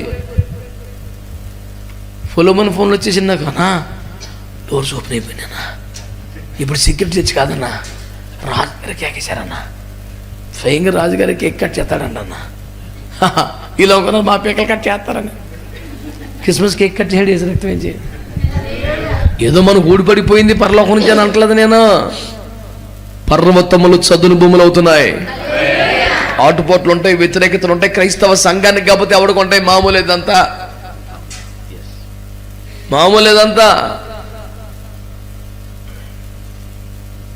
ఆస్ట్రేలియన్ క్రికెట్ టీం ఫామ్లో ఉంటే ప్రపంచంలో ప్రతి దేశం ఆ దేశంతో ఆడవాళ్ళకి గెలవాలని ట్రై చేస్తారు. ఇండియా స్ట్రాంగ్ ఉంటే దీని మీద పోటీ వాళ్ళని కోరుకుంటారు. ఏ పసికూర మీద ఎవడన్నా మ్యాచ్ పడాలని ఎవడ కోరుకోడు, సహజం.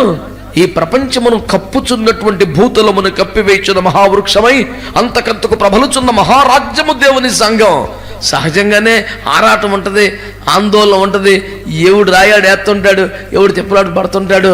ఈ రాయి ఎవడి మీద పడ్డా, ఎవడు వచ్చా రాయి మీద పడ్డా, రాయికేం లాస్ ఉండదని ధాన్యాలు కదా నేను యేసు ప్రభు చెప్పేశాడు. మీరు ధైర్యంగా ప్రశాంతంగా ఉండండి, దేవునికి స్తోత్రం కలుగునుగా. నేను చెప్పింది ఏదన్నా సొంతం నాకు రాత్రి కర్రలో వచ్చిందని చెప్పానా? అన్ని ఇక్కడే సార్ చెప్పేది.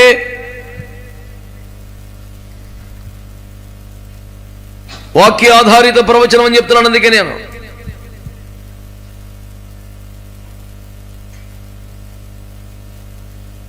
నీ బాధ అంటే దేవుడు ఏం చేయట్లేదు అనేగా చేస్తున్నాడు. సైలెంట్గా వర్కౌట్ అవుతుంది చూడు. దీపం ఆరిపోకుండా ముందు ఇద్దరిని పెట్టాడు. నువ్వు నూనె పోతా ఉండు, దీని అట్టున్నాయి ఏం చూసుకొస్తాను. ఈ లోపల ఎవడో అడవుడు చేస్తున్నాడు. ఓ పర్వతమా, నీవు చదును భూమిగా మారిపోతావు. సైలెంట్గా దీపవృక్షంలో తైలం పోసాడు. వైలెంట్గా చెలరేకపోతాను పర్వతాన్ని చదును బోయమైపోతా కబడ్దారని బెదరగొట్టాడు. అప్పుడు వీడితో మాట్లాడతాడు, నానా ఇది శక్తి చేతను బలము చేతను జరగదు, నా ఆత్మ ద్వారా జరుగుతే. శక్తి లేదుగా, నాకు బలం లేదుగా, ఇక జరగదు అనుకున్నావు. శక్తి ఉన్నా కూడా జరగదు నాన్న. నీకు శక్తి లేదన్నమాట నిజం, నీకు బలం లేదన్నమాట నిజం. కానీ వాక్యం ఏం చెప్తుంది? శక్తి చేత కాదు, బలము చేత కాదు, ఆత్మ ద్వారా జరుగుద్ది. స్తోత్రం చెప్పారా? హల్లెలూయా. ఆత్మ ద్వారా జరుగు కార్యములు అనండి, ఆత్మ కార్యములు అనండి.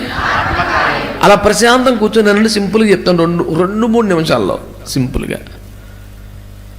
సృష్టి పతనం అయిపోయింది, అగాధ జలముల కిందికి భూమి వెళ్ళిపోయింది, గ్రహాలన్నీ నాశనం అయిపోయినాయి, అంతా నిరాకారం, శూన్యం. ఇంక అసలు ఆశ పెట్టుకోవడానికన్నా ఏమైనా ఉందా? అగాధ జలములు చీకటి తప్ప ఇంకేమీ లేదు. టైములో కూడా అగాధ జలముల మీద అల్లాడిన ఒకే ఒక్కడు నేను మీకు ప్రకటిస్తున్న దేవుని ఆత్మ. ఏమన్నా హోప్స్ ఉన్నాయి? అసలు మొత్తం నాశనం అయిపోయిందండి. భూమి నిరాకారముగా శూన్యముగా మారిపోయిన చీకటి అగాధ జలం అల్లాడుచుండెను. అగాధ జలముల మీద అల్లాడుచున్న చీకటికే మీదుగా యెహోవా ఆత్మ అల్లాడుచుండెను. దేవునికి స్తోత్రం. చూద్దాం, ఎవడన్నా మాటనపోతే మడతెత్తే వింటాడు. ఆ ఫార్ములా చూద్దాం కాసేపు. ఎవడికి అర్థమవుతుంది దానికి అర్థమవుతుంది చాలు. దేవునికి స్తోత్రం. కుదిరికి వినకపోతే ఇలా ఉంటుంది కోటం. మీ ఇష్టం. Happy anniversary day. హల్లెలూయా. మంచి వాళ్ళందరికీ వందనాలండి. కొంతమంది రెస్పాండ్ అవ్వలేదంటే మంచి వాళ్ళం కదా నా వాళ్ళు ఒప్పుకున్నారు. That's not my fault. I didn't delegate anything. Amen. పతనమైన సృష్టి కోసం జలముల మీద అల్లాడిన వాడు, the spirit of the Lord is hovering upon the waters. పొదుగుతున్నాడంట గుట్ల మీద కోడి పొదిగినట్టుగా. హల్లెలూయా. అద్భుతమైన సృష్టిని మరలా తీసుకొచ్చాడు. ఆమేన్. ఆత్మ కార్యం అనండి. పతనమైపోయిన సృష్టిని మరలా పునఃస్థితి స్థాపన చేసిన వారెవరు? దేవుని ఆత్మదే. మట్టి ముద్దను తీసుకొచ్చి మనుష్యుని పోలికగా తక్క దేవుని పోలికలు చేసి ఉంచోబెడితే ఎవరది? దేవుని ఆత్మ. ఆమేన్. లోపలికి వచ్చింది ఏంటి? దేవుని ఆత్మ. మట్టిని ఎట్ట కావాలితే అట్ట తయారు చేసి పడేసాడు. దేవునికి స్తోత్రం. మాట్లాడతలేదు మీరు? ఇక్కడ చాలామంది పాస్టర్ గారులు ఉన్నారు. మన హెమ్మి ఒక్కడే కాదు కదా, దైవజనులు ఉన్నారు, శాలిం గారు ఉన్నారు, అందరూ ఉన్నారు. నేను చెప్తున్నాను, ఓ సువార్తేనండి. మన సంఘంలో గట్టిగా గుండెకాయలు అంటే వాళ్ళు నలుగురు ఉండాలని ఉండదా? సరైన వెన్నెముకలు ఉంటే బాగుంటుంది ఉండదా? కానీ గుండెకాయ ఎట్ట తయారు చేశాడు? మెదడు ఎట్ట తయారు చేశాడు? వెన్నెముక ఎట్ట తయారు చేశాడు? ఎముకల స్థానంలో స్టెయిన్లెస్ స్టీల్ రాడ్స్ పెట్టి, నరాలకి కాపర్ తీగలు పెట్టి, బ్రెయిన్ దగ్గర వజ్రం పెట్టి, గుండెకాయ దగ్గర పచ్చి బంగారం ముద్ద పెట్టి, అంటే ఇది తయారైనయా? మొత్తం మట్టే సార్, ఆల్ మట్టి. హల్లెలూయా. కంప్లీట్గా మట్టే కదండి. గుండెకాయ దగ్గర స్పెషల్ పదార్థం పెట్టాడా? కిడ్నీలు కాడ ఏమైనా పెట్టి ఉట్టిదే మొత్తం మట్టి ముద్ద. అంటే గుండెకాయ కావాల్సింది గుండెకాయ అయిపోయింది, కిడ్నీలు అయిపోయినాయి. ఏది ఎట్ట తయారు కావాలో సంఘములోనికి దేవుని ఆత్మ దిగొస్తే కూటమట ఉంటుంది. మీ సంఘానికి కూడా దేవుడు గుండెకాయలంటూ వాళ్ళని ఇస్తాడు, వెన్నెముకను తయారు చేస్తాడు. ఎవరొస్తే? మీరు అమాయకంగా ఆన్సర్ చెప్పి సండే స్కూల్ పిల్లల్లాగా కరెక్ట్గా ఉండాలి. పరిశుద్ధాత్మ, దేవుని ఆత్మ. దేవుడు లోకమును ఎంతో ప్రేమించను, అంతే. చిన్నప్పుడు గుర్తుంది మనకి. నెక్స్ట్ 17 వచ్చింది చెప్పు. మాకు తెలియదండి. సండే స్కూల్ టీచర్ చేత కొట్టేసిందండి బాబు. 16 వచ్చింది చెప్పకపోతే 17 కొట్టలేదు కదా, మనకు రాదు అది. చిన్నప్పుడు నేర్చుకుని వచ్చిన వాళ్ళు ఈ రోజుకి ఉన్నాయి. కొత్తగా ఒక్క వచ్చిన వస్తలేదు మనకి, ఎందుకంటే చదవం కదా. స్టేజ్ మీద వాక్యపట్నం ఎత్తి అల్లాడిపోయి బైబిల్ చింపేత్తమే, అది తిరగదు.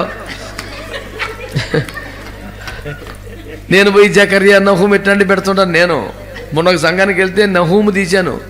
వాక్యపట్నం సంఘ పెద్ద కనుక కలిసి, ఇప్పుడు సంఘ పెద్దలు ప్రియులు వచ్చి వాక్యపట్నం చేస్తారంటే ఆయన వచ్చి చింపేస్తున్నాడు బైబిల్.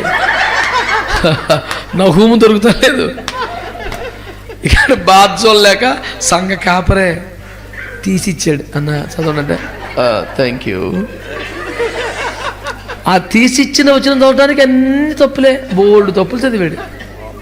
నాకు చాలా బాధ వేసి వచ్చేసి భోజనంకి కూర్చున్నప్పుడు, అసలు బైబిల్ తీయటం రానోడు, తీసిచ్చిన చదవటం రానోడు, అట్టంటూ నిందు పెట్టుకున్న సంఘ పెద్దగా అని అడిగా. నేను కుదురుకుంటుగా, నేను అసలు ఎవడు భయపడ్డాను.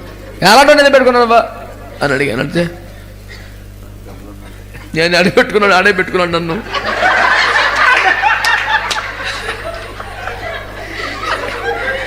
అంట చిచ్చే నువ్వు ఆ బాబుతేనా అన్న? ఏం చేయమంటావన్నా? వాళ్ళు నలుగురు అన్న, నువ్వు బయటకు వచ్చే మేము నీ సపోర్ట్ కొంటాం పెట్టేయండి పెట్టించాను అన్న.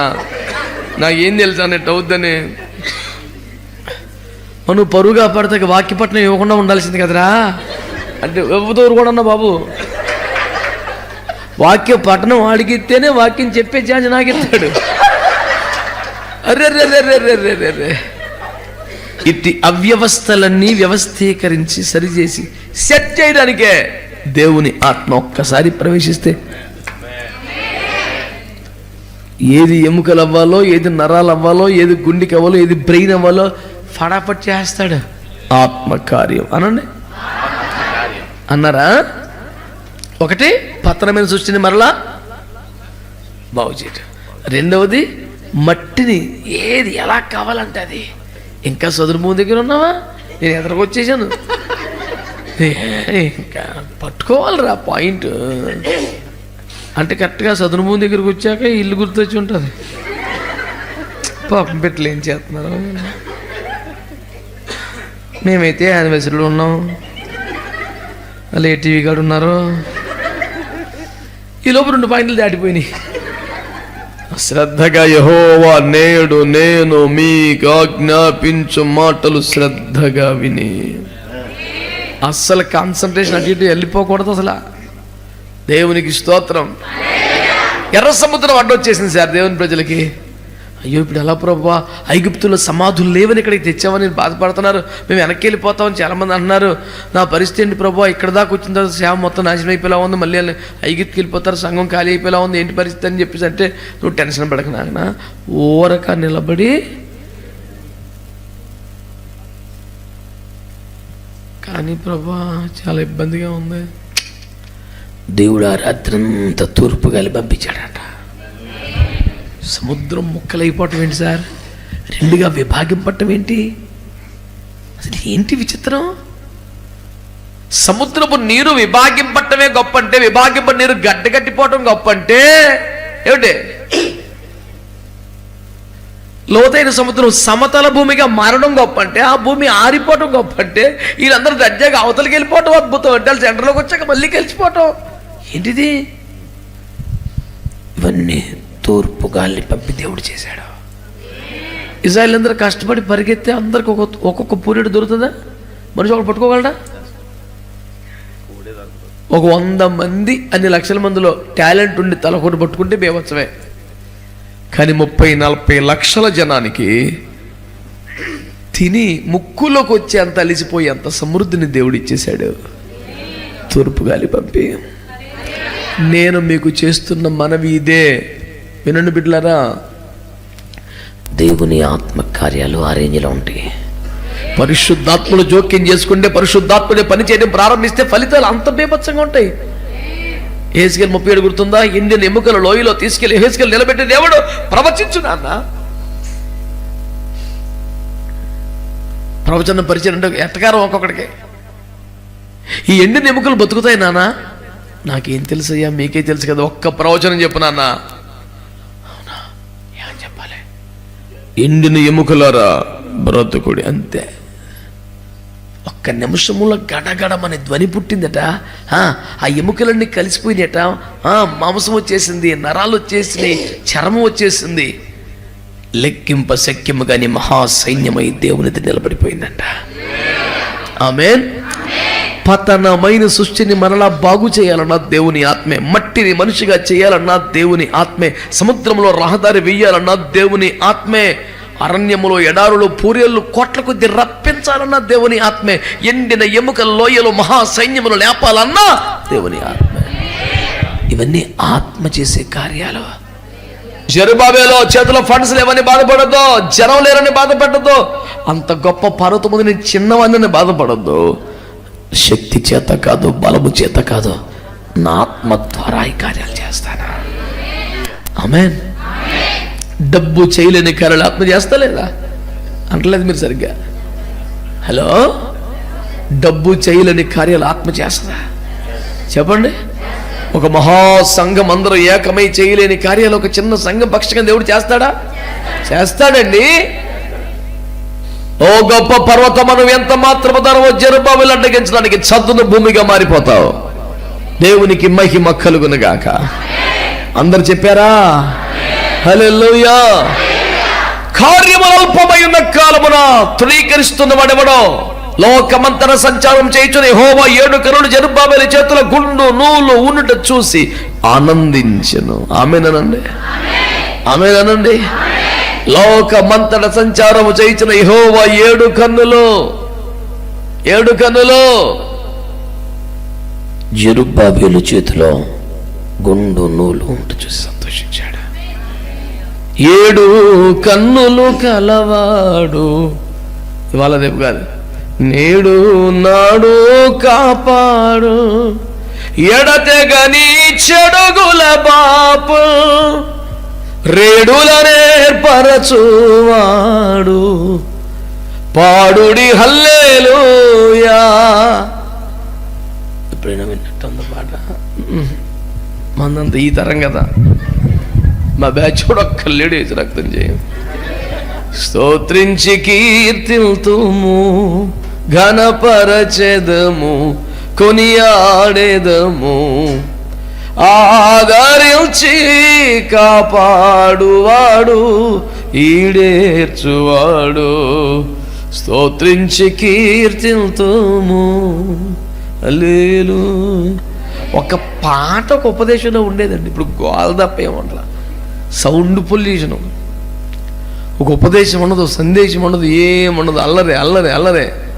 కొట్టో బాబా కొట్టో, ఏయ్ గోల గోల గోల. అది చేతులు అడిపోయేలా కొట్టి చచ్చిపోవాలా. ఇంకా వాళ్ళకి ఇసుకొచ్చేసి అన్ని ఆటో రిధం పెట్టేస్తున్నారు. అల్లును ఉట్టిది ఆడు ఫ్యాషన్ చేస్తుంటాడు, అది కొట్టేసుకుంటుంది. ఎంత కొడతాడు, వీళ్ళు సరిపోదు. గంటలు కొట్టి పాడుతుంది, పల్లవి 9 అయినా ఎడుతుంది, చిరాకు వచ్చేస్తుంది. అలాగని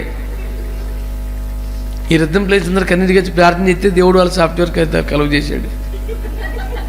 అది పెట్టేసి ఊరిని ఇలా అంటుంటాడు అంతే. ఆ తిప్పలేదు అది పడిపోతుంటుంది. ఇంకేం లేదు. లేకపోతే వీళ్ళని ఎక్కడ సరిపెడతాం, గంటల కొద్ది గోల చేస్తుంది. ఇల్లు ఒక అనుగ్రహం లేదు, అభిషేకం లేదు, ఏమి లేదు, తలర తప్ప. వాళ్ళందరూ కలిసి మొరపెట్టుకున్నారు దేవుడికి, అయ్యా వీళ్ళు చంపేస్తున్నారయ్యా, వీళ్ళు కూటం కాదు కానీ వీళ్ళు ఇచ్చే పేమెంట్ కాదు అని ప్యాన్ మీదకి వస్తుంది, చేతులు పడిపోతున్నాయి ఆయన అని కన్నీరు కలిస్తే దేవుడు వాళ్ళని కనికరించి ఒక సాఫ్ట్వేర్ అనుగ్రహించాడు. మొత్తం అది పెట్టేసి అది ఆన్ చేసేస్తాడు. గిరగిర కడితే అది సెలరైపోతుంటుంది. వీడు ఇలగలగలగా అంటుంటాడు, నేను ఉత్తులు ఊరిన డబ్బులు ఇచ్చేస్తున్నాడు వీడికన్నా ఫీలింగ్ ఇడికి రాకుండా. సురక్తమే చేయం. లేకపోతే మరి వీళ్ళ పాటలు వీళ్ళ గోల ఎక్కడ బతుకుతారు వాళ్ళు? మతి శృతి లేని గోల. ఒక్క సందేశాత్మక గీతం ఉండదండి, అలర తప్ప.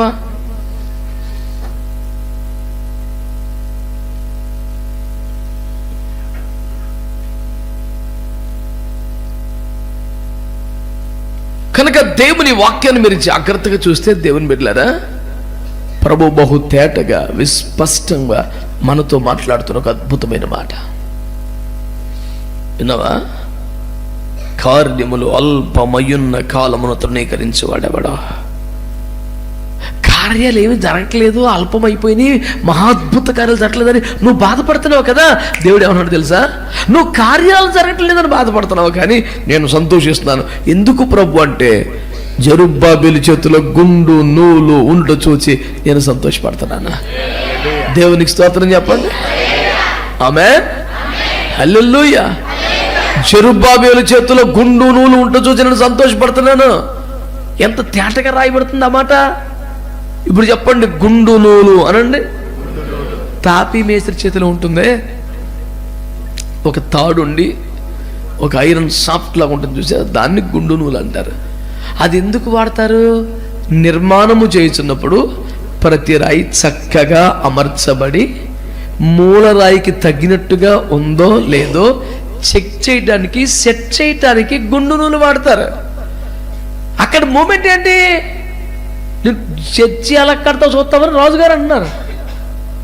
జెరుబ్బాబెలు ఉన్నాడు, గుండు నూలు అంటే కడతా ప్రిపేర్ అయిపోయి నుంచున్నాడు. యేసు రక్తం ఏం చేయు. అతని విశ్వాసాన్ని చూసి దేవుడు ఎంత మురిసిపోతున్నాడు. ఏంట్రా నీ పరిస్థితి? నువ్వు చెప్పు ప్రభా, మెటీరియల్ పోగేసేసాను, మొదలెట్టేయమంటావా? దేవుడు అంటాడు, అందరూ కృప కలుగునుగా కనుచుండగా పైరాయి తీసి పెట్టాను రాయం కాదన్నాడు. అంతే. దేవుని స్తోత్రం చెప్పండి. ఉన్న 100 మంది 200 మంది కృప కలుగునిగాక కృప కలుగునిగాక అంటా ఉన్నారు, తీసి రాయి పెట్టేశాడు. అంతే. స్తోత్రం చెప్పండి. ఎందుకనగా ప్రభుత్వం సపోర్ట్ చేసింది కనుక, స్పాన్సర్లు దొరికారు కనుక, దాచబడిన ధననిధి ఒకటి దొరికింది కనుక చర్చి కోసం తవ్వుతుంటే లంకి మిందులు దొరికాయండి. దాన్ని నిండా బంగారమేనండి. ఇక చిన్నగా కడదాం అనుకున్నాను, పెద్ద కాంప్లెక్స్ కట్టేసామండి దేవుని కృపలో. మొత్తం అద్దెలకి ఇచ్చేసి వసూలు చేసేస్తున్నామండి. బుద్ధి పాడుగాను అసలు పోదగా లోపల ఆడున్నాడు. ఆడు ఇంకా సావలేదాడు, ఆడు చావలేదాడు, ఆడు చావలా. గల్ఫ్ వచ్చాక బంగారం కొనుక్కోపోతే ఎందుకంటే మళ్ళీ అమ్మాయికి ఉన్నావు నువ్వు. గల్ఫ్ వచ్చాక కనీసం బంగారం కొనుక్కోవాలంట. గల్ఫ్లో ఉన్నందుకైనా కొంచెం మేకప్ వేసుకోవాలంట. నాకు ఇష్టమేం కాదండి, నాకు పెద్దది పిచ్చేమీ కాదు. ఇక్కడికి వచ్చాక కూడా బొత్తికి వేసుకోపోతే పల్లెటూళ్ళు ఉంటుంటామా? గల్ఫ్ ఎక్కడ ఏమనుకుంటున్నావు? కొద్దిగా మెరుపు ఉండద్దా? ఎవడో ఏదో అనుకుంటాడని మనం వేసుకోమని బాధపడతాం ఎందుకురా? ఎవడి కోసం బతకాలి మనమా? ఏసు రక్తం ఏం చేయం. మనం ఏంటి మనకు తెలుసు, మన దేవుడికి తెలుసు, మన కుటుంబానికి తెలుసు. ఇంకేం షో చేయవలసిన అవసరం భూమి మీద లేదు. మన క్వాలిటీ మనకు ఉంది, మన రేంజ్ మనకు ఉంది. వ్యతిరేకించేవాడిని తొక్కిపారి చేసుకొని మనం డెవలప్ చేస్తే ఇక్కడ దాకా తీసుకొచ్చాడు. ఇప్పుడు కొత్తగా మనకు అర్థం ముందు ఒక అరగంట కలిపి తిప్పలపడాల్సింది ఏమీ లేదు. అమ్మాయికం అని పాడుతున్నాం 5 నిమిషాలు, అర్థం అరగంట. ఒక అరగంట ప్రార్థనలో గడిపి వద్దాం అనుకునేప్పటికీ మేకప్గా టైం అయిపోయిందంట. ప్రభా యాక్చువల్గా నీకు అరగంట ఇద్దాం అనుకున్నాను కానీ అర్థం తీసేసుకుంది. ఇవి కూడా ఇచ్చింది నువ్వే కదా ప్రభా. మా ఊర్లో చాలా మందికి పౌడర్ లేదు. రే సండే స్కూల్ రా, ఇంకెంతకాలం ఇంకా రాకడ వచ్చేస్తున్నావు పక్కన సండే స్కూల్ పిల్లల్లాగా. నీ కష్టం నీ సంపాదన చేతికి మూతికే సరిపోతుంది. ఇంకెప్పుడు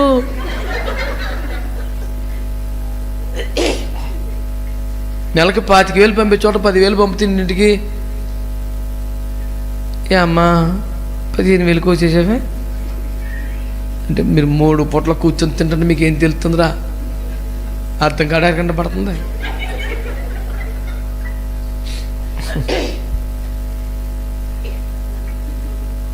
చిన్నపిల్లలకి అది కొంచెం మెచ్యూర్డ్గా ఆలోచించండి. మన రేంజ్ అంటే మనం దేశ బిడ్డలు, మనం అని సొంత కుమారులం కుమార్తెలం, పరలోక రాజ్య పౌరులు, దేవదూతలు కూడా మనకున్నంత రేంజ్ లేదు. వాళ్ళు కూడా మనకు పరిచారకులే. ఇంత రేంజ్ మన దగ్గర పెట్టుకొని నువ్వంత అమ్మాయి ఎడితే ఎలాగా? ఏమో ఏమో చేసితి నీకు, ఏమో ఏమో పూసితి, అయినను నా మీద ప్రేమ లేక నన్ను విడిచిపోతానంటవే ప్రాణమా. ప్రాణం అంటుందంటే కేక ఎత్తనండి యేసు బాబు. వెళ్ళిపోతున్నా, నీకు చాలా చేశాను కదా, తప్పదు ఇంకా బాధపడకో, నేను వెళ్ళిపోయినా సరే నీకు చెండు కొడతారన్నాను.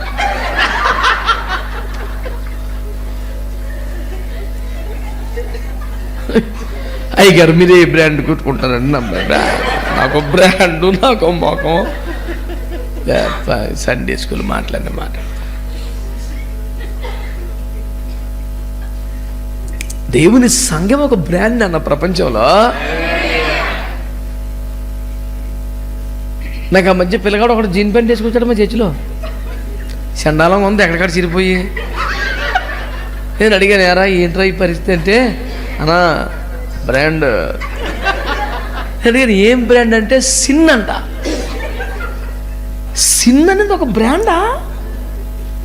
నాకు అసలు పిచ్చకేసింది. ఇదేంట్రా అందమైన పేరు పెట్టుకోవచ్చు కదరా, సిన్ అనేది ఒక. నాకు అప్పుడు కసి వచ్చేసింది. సిన్ ఒక బ్రాండ్ అయితే పరిశుద్ధత ఎందుకు కాకూడదు?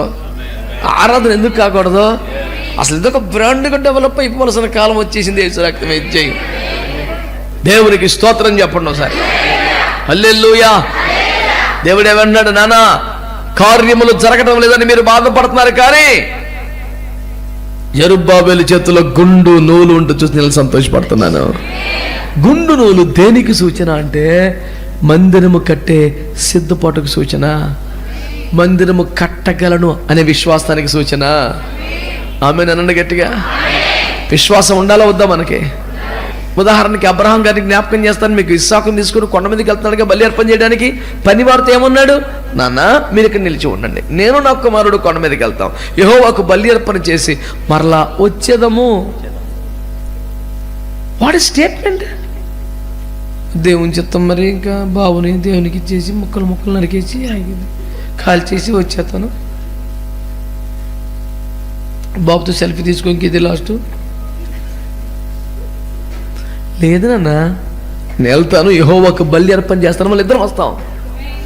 దేవుడు ఆ విశ్వాసాన్ని ఘనపరిచాడు. ఏమే, అవునా కాదా? ఫెయిత్ స్టేట్మెంట్ అలా ఉండాలి సార్. ఏం చేద్దాం, 10 కాలం పెంచుదాం, మంచి కార్మెంట్లో చదివిద్దాం అనుకున్నాను, మంచి ఐఏఎస్ చేద్దాం, కానీ దేవుడు ఇచ్చేమన్నాడుగా. శారమా ముద్దెట్టుకోసారి తీసుకెళ్ళిపోతున్నాను, నీకు ఏడోకో. నేను దేవునికి నేను నా కుమారుడు బలి అర్పణ చేస్తాం, మరలా వస్తాం.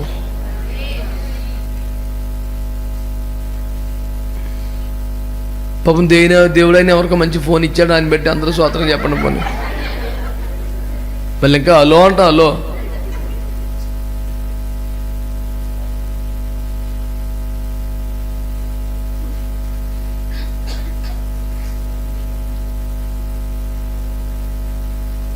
అసలు అది దర్జా అంటే అట్లా ఉండాలి. ఏసు రక్తం అయితే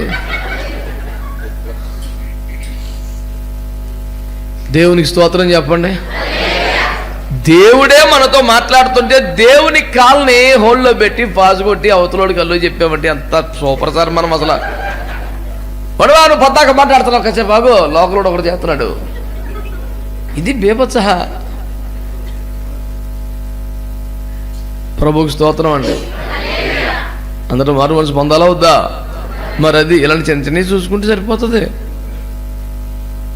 పెద్ద కొండ వ్యర్థం అయిపోవడానికి పెద్ద గుణపం పెట్టి పొడిచి అక్కడ చిన్న చాలు పోయింది కోటం. దేవునికి స్తోత్రం కలుగునగా. హల్లెలూయా. దావీదు గొలియాతు మొమెంట్లో దావీదు అన్నాడు, ఏయ్ నువ్వు కత్తితో ఇటుతో నా మీదకి వస్తున్నావు, నువ్వు తిరస్కరించిన జీవము గల దేవుని నామమైన యెహోవా నామములో నీ మీదకి వస్తున్నాను. ఏం చేయగలవు నువ్వు అన్నట్టు వాడు చూస్తున్నాడు. తన దేవతల పేరుని శపిస్తున్నాడు. దావీదు అంటాడు, నిశ్చయముగా నీ తలను నరికేస్తా, ఆకాశ పక్షులకు ముక్కలు నరికి ఆహారం వేస్తా అంటాడు. ఒరే అసలు నీ చేతిలో కత్తే లేదు కదా, ఒడిసలేసుకొని రాయేసుకొని నరికేస్తానంట వీటరా. దావీదు ఏమంటాడు, నీ దగ్గర ఉందిగా ఏంటి, నాకు అది తీసుకుని నన్ను నరికేయటమా? అంతేగా. ఆడికి బీపీ వచ్చేసి తన దేవతల పేరు చెప్పిస్తే ముందుకు వస్తే ఒక్క రాయి ఏసు రక్తం దోబరి కింద పడ్డాడు. ఏదో కొండెక్కినట్టు డాబా ఎక్కినట్టు ఆడి మీదకి ఎక్కేసి ఆడికి ఎత్తి లాగేసి ఆనే నరికేసి ఓ చేతిలో కత్తి ఓ చేతి తలకే పట్టుకొని దేవుడి దగ్గరికి వచ్చాడు. సౌలు దగ్గరికి వస్తుంటే జనం ఆశ్చర్యం, అద్భుతం, నేను మీకు చేసే మనం ఆలకించారా? చేతులు ఏ ఆయుధము లేకుండానే గొలియాతు మీదకి వెళ్తూ నీ తల నరుకుతా అని చెప్పిన విశ్వాసం. అంటే వాడిని పడగొడతాడు దేవుడు, వాడికి ఎత్తి నా చేతికి ఇస్తాను, వాడికి ఎత్తు అన్నీ నరికేస్తాను, పరిపూర్ణంగా నమ్మకం ముందే. మరి దేవుని చిత్తం అండి, మరి బయలుదేరుతాం, అందరూ ప్రార్థించండి, మరి ఎలా ఉంటుందో ఏమో. వెనక్కొత్తే రాజుగారితో మాట్లాడి నాకు ఏదైనా పోస్ట్ ఇప్పించండి, లేకపోతే ఇంకా మరి హతసాక్షి లిస్టులో నా పేరు రాసేయండి. చిచ్చే నేను వెళ్తాను, చంపుకొచ్చేస్తాను వెళ్ళి. విశ్వాసం సార్. దేవునికి స్తోత్రం కలుగునగా. విశ్వాసాన్ని కాపాడుకున్నాడు కాబట్టి పౌలు గారు అంటాడు, నా నిమిత్తం నీతి కిరీటం ఉంచబడింది. దేవునికి స్తోత్రం కలుగునగా. నేను మీకు చేయించిన ఉపదేశాన్ని జాగ్రత్తగా వినండి, జాగ్రత్తగా వినండి, జాగ్రత్తగా వినండి. ఈరోజు ప్రభు మనతో మాట్లాడుతున్న మాట ఒక్కటే, కార్యములు అల్పమయ్యున్న కాలమును తృణీకరించే జాబితాలో చేరుతున్నావా? మౌనముగా దేవుడు చేయించిన కార్యములు గమనించి దేవుని చిత్తమునకు అప్పగించుకొని దేవుని చేతిలో ఒక పనిముట్టుగా మారతావా అన్నది తెచ్చుకోవాలి. కార్యములు అల్పమైన అందరూ తృణీకరిస్తున్నారు, కానీ దేవుడు ఏం చేస్తాడో తెలుసా? సైలెంట్గా సంఘ దీప వృక్షమును తైలము పోయిచు దాన్ని బ్రతికించుకుంటున్నాడు. దేవుని సంఘమును అడ్డుకుంటున్న గొప్ప పర్వతాన్ని చదును భూమిగా మార్చేస్తానంటే హెచ్చరికలు చేస్తున్నాడు. ఆమేన్, ఆమేన్. వీళ్ళతో మాట్లాడుతున్నాడు. శక్తి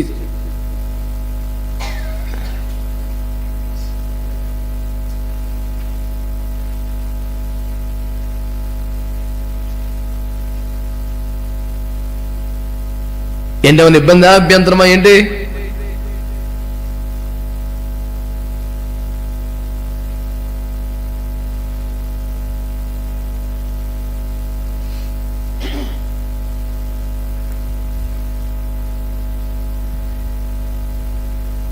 దేవుని సన్నిధికి చెందాల్సినంత గౌరవం, భయం పర్ఫెక్ట్ గా చెందాలి. ఏం తమాషా చేయద్దు ఎవరు.